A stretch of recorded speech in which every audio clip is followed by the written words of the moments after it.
TV KPM.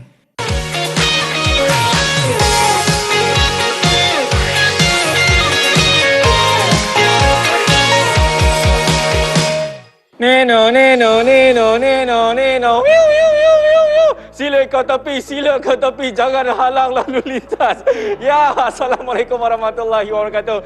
Apa khabar semua? What's up everybody? Anda sedang menyaksikan Kokurikulum daripada Didik TV KPM bersama dengan saya Akmal Nazri. Apa khabar semua, sihat? Alhamdulillah. Okey, mesti anda semua macam pelik. Kenapa Akmal pakai baju Bulan Sabit Merah Malaysia? Inilah dia, ataupun hari inilah kita nak belajar Badan Beruniform Bulan Sabit Merah Malaysia. Ada siapa-siapa tak Bulan Sabit Merah Malaysia kat sini?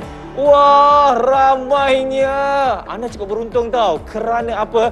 Hari ini saya akan menampilkan seorang guru. Beliau memang dahsyat. Memang luar biasa. Nak tahu siapakah guru ini? Jom kita tengok profil guru hari ini.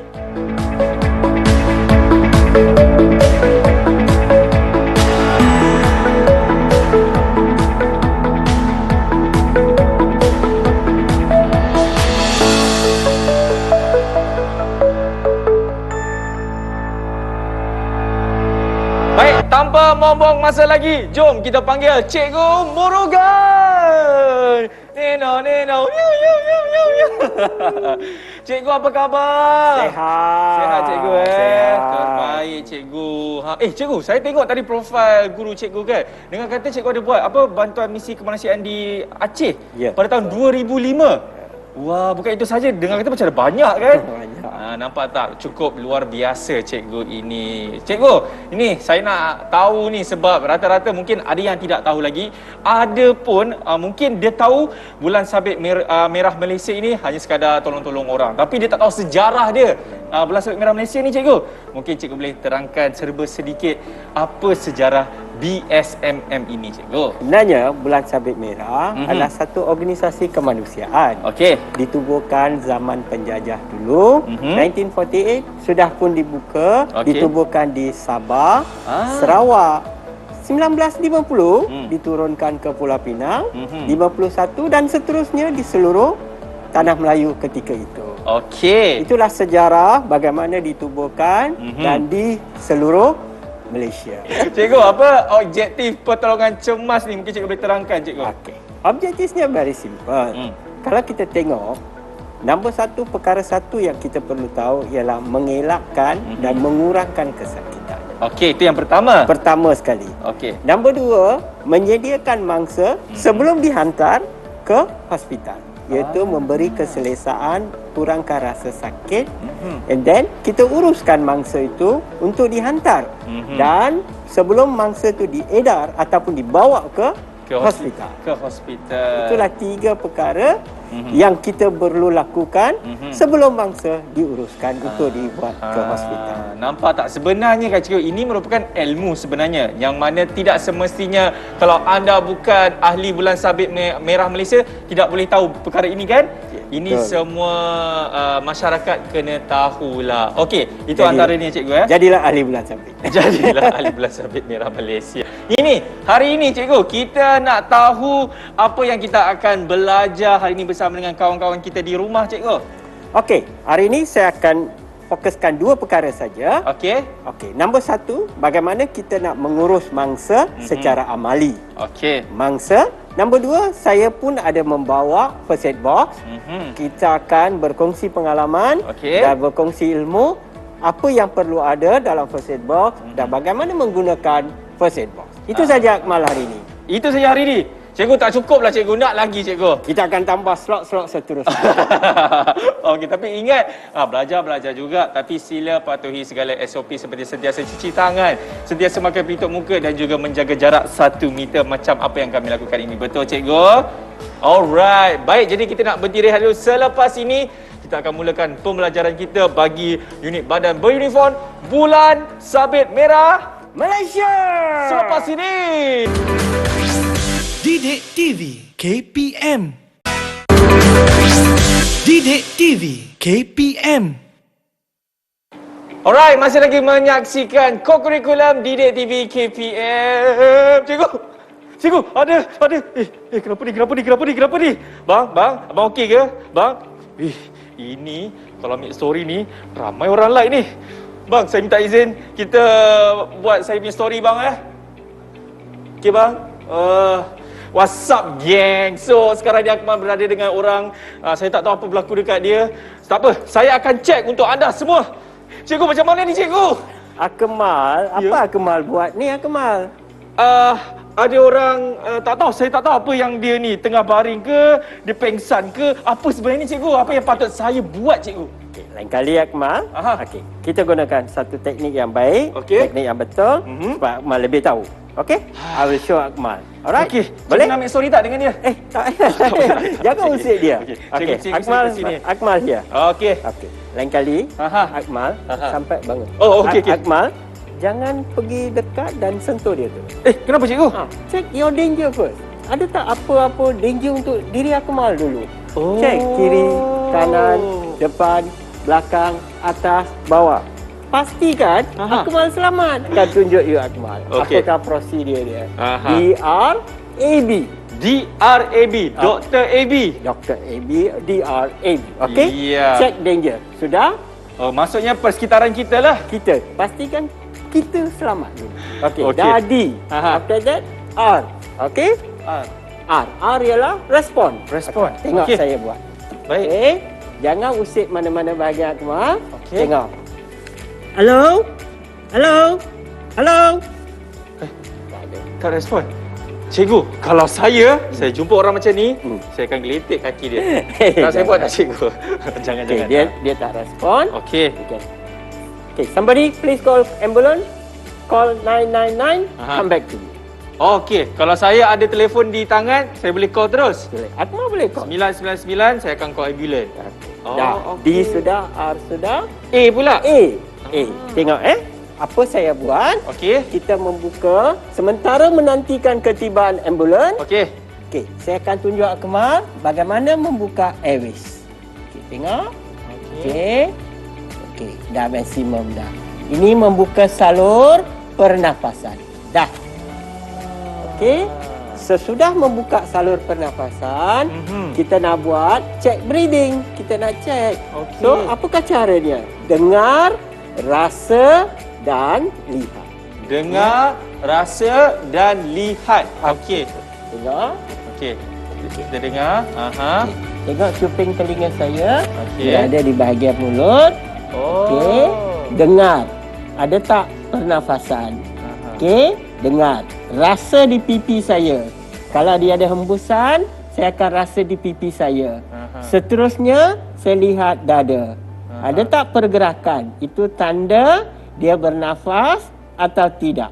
Itulah D, R, A, B. Itulah prosedurnya, Akmal. Faham? Okey. Oh, bukan kalau kita nampak bila ada kejadian macam ni, kita pergi terus dekat dia, kita cucuk-cucuk dia ke, kita ambil story ke, bukan cikgu Kan. Akmal boleh buat. Cuba Akmal. Okey. Macam tadi, cikgu ada mengatakan DRAB. Betul cikgu? Betul. Okey, baik. D, Saya kat sini. check danger dah. Oh, mula-mula kita kena check dulu persekitaran kita. Okey, tengok okey ke tak kan? Bukan apa takut-takut tiba-tiba ada binatang ke? Ada ancaman lain. Ada ancaman lain ke? Okey, jadi bila kita tengok semua okey cikgu. D sudah okey. D check. Okey, cun. R pula. R. Respon. Kita Tepuk. boleh tengok sama ada mangsa lah Dia memberi respon tak? atau tidak. Okey, senang saja macam tadi. Melutut. Melutut macam ni. Okey, tepuk di bahu saja. Tepuk di dua-dua bahagian kan cikgu? Ya, betul. Okey. Okey, tepuk. Tepuk macam ni? Ya. Oh, bang. Mulut dekat telinga. Mulut dekat telinga. Mulut kita. Halo. Bang. Okey, tak ada respon. Tak adalah cikgu. Okey, terus telefon ambulans. Okey, saya call Akmal ambulans cikgu. Akmal ada handphone kan? Ada cikgu. Okey, call ambulans. Okey, tekan. Kita call. Cakap kita ada mangsa dekat sini apa yang berlaku. Lepas tu cikgu. Okey, sudah. Sementara menantikan ambulans sampai ke lokasi, Okey. tindakan seterusnya Akmal ialah membuka salur pernafasan. A for airway. Sila buka. Okey. Baik, tadi cikgu ada tunjuk Kita dongakkan dia sedikit. Dongakkan. Okey. Akmal letak sini. Baik. Okey. Head tail chin lift. Sini, Okey. 2 jari, okey. 2 jari kawan-kawan. Head tail chin lift. Okey. Sini. Tekan. Tekan. Cantik Akmal. Okey. Very good. Alright. Dan selepas itu cikgu. Sudah D, R, A, B. Aha. B kita cek pernafasan. Atau breathing. Breathing. Okey. Letak telinga di mulut. Letak telinga di mulut sambil kita buat yang ni ke cikgu? Ini dah berhenti. Oh, ini dah lepas dah. Cukup dah. Dia tak akan bergerak. Oh, Dia tak akan okey. bergerak. Nampak? Statik. Ya, ya. Letak telinga di sini. Okey, saya letak Letak. Abang saya minta maaf abang. Rapat sikit. Masih dalam posisi melutut, mata pandang dada. Okey. Akmal boleh dengar tak? Lepas tu boleh rasa dan lihat dada. Itulah 3 perkara yang Akmal buat. Tinta, tinta, tinta. Ambulans sampai dah. Mana cikgu? Dah ambulans. Tak ada cikgu. Mana ada cikgu? Cikgu main cikgu Saya tak nampak main bila sampai lagi cikgu. Jadi itulah dia. Itulah prosedur.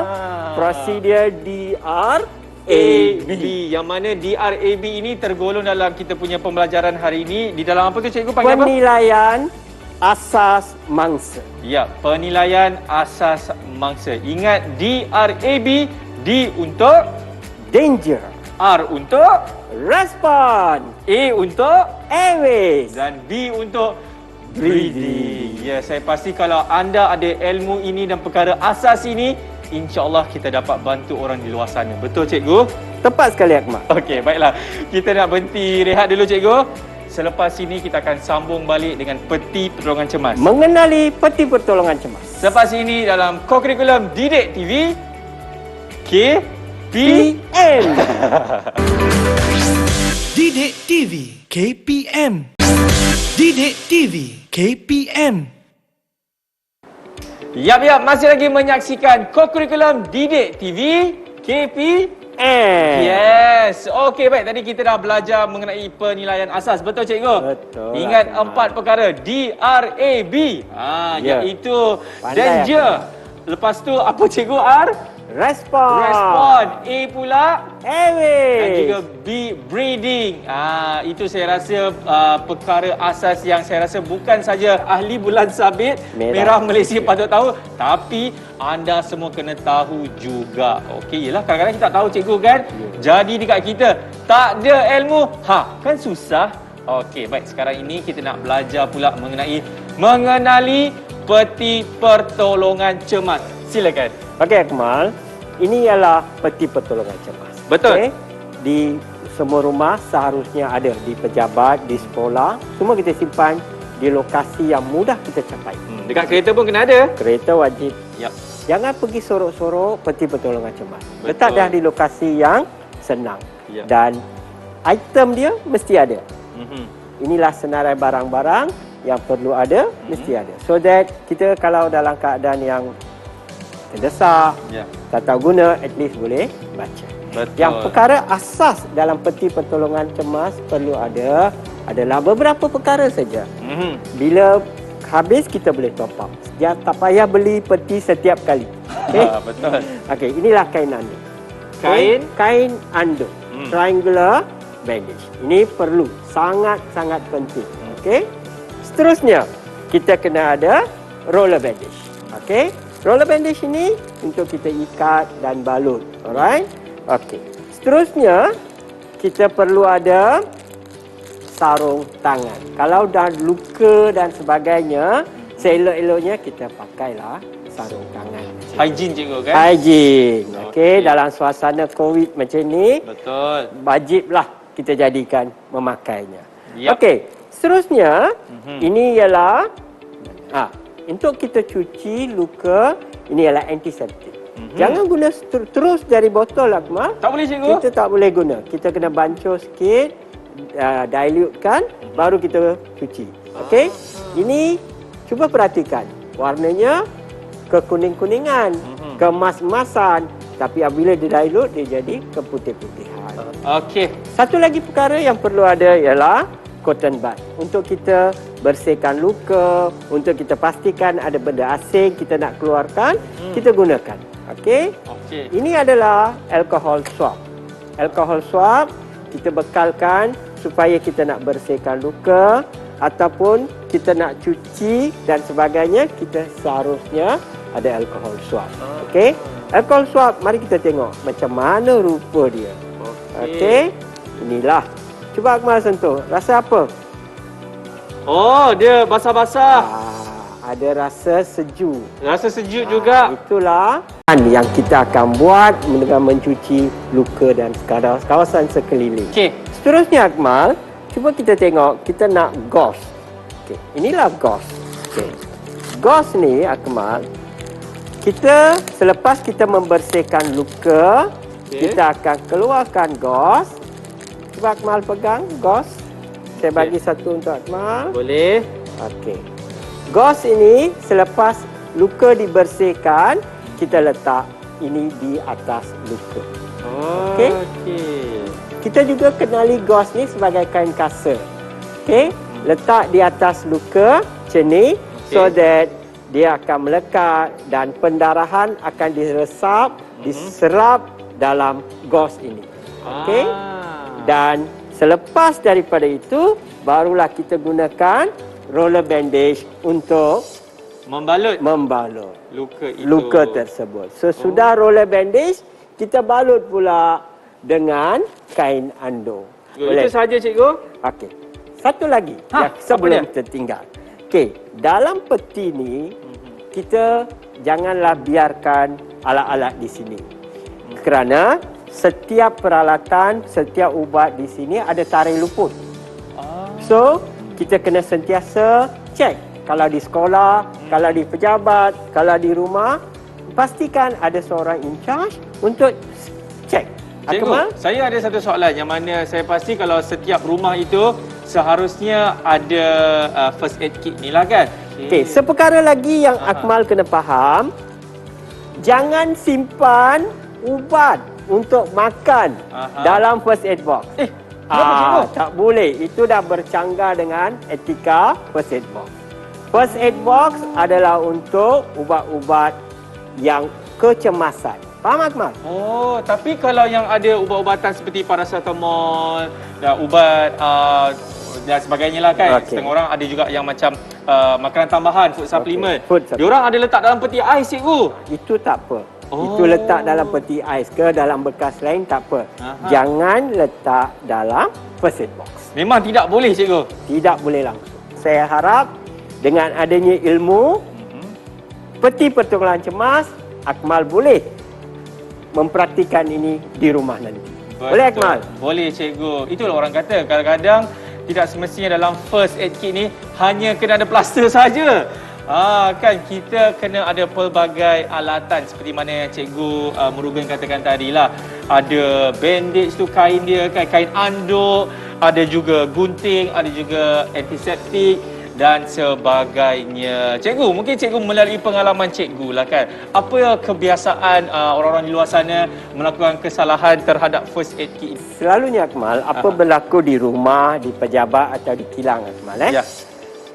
First aid kit ni dia pergi letak tempat yang sangat tinggi. Sukar dicapai. Dalam kecemasan, dia pergi cari. Tak jumpa. Itu satu. Nombor dua, dia pergi kunci pakai mangga. Nombor tiga, kebanyakan ubat-ubat, kebanyakan peralatan ni sudah tamat tarikh luputnya. So, tidak ada fungsi. That's why lah kepada saya, tak kenal, maka tak cinta. Itulah dia cikgu kan. Jadi nampak tak, walaupun perkara first aid kit ni nampak seperti biasa je, tetapi apabila kita memerlukannya, ia dapat membantu kita. Okey cikgu, banyak kita belajar hari ini sebenarnya kan? Ya, betul. Daripada first aid kit, daripada penilaian asas. Jadi mungkin cikgu boleh kongsikan kepada kami semua apa antara nilai-nilai murni yang kita boleh dapat untuk episod kali ini cikgu? Nilai murni yang paling utama, memberi bantuan tanpa mengharapkan sebarang orang lain, penghargaan. Penghargaan. Oh ya. Kita memberi bantuan secara ikhlas. Orang yang memerlukan bantuan, kita beri bantuan. Kita kena mendidik. Kita kena hati yang ikhlas untuk membantu. Dalam di samping ikhlas juga, kita mesti ada ilmu.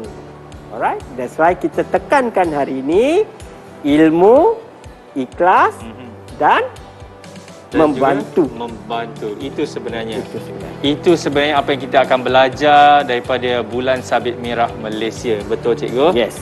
Cikgu, terima kasih Akmal, banyak. satu lagi. Apa dia? Jangan lupa. Pastikan semua yang ada di luar sana Ya. menjadi ahli Bulan Sabit Merah Malaysia. Terima kasih cikgu. Kita akan jumpa untuk episod seterusnya. Kepada anda kalau nak tahu apa lagi yang kita akan belajar bagi badan beruniform tersebut. Ingat, Isnin hingga Jumaat 6 petang hanya di Didik TV KPM. Semuanya dalam Kokurikulum. Saya Akmal Nazri. Ini dah Cikgu Murugan. Kita akan jumpa untuk episod seterusnya. Bye-bye. Assalamualaikum.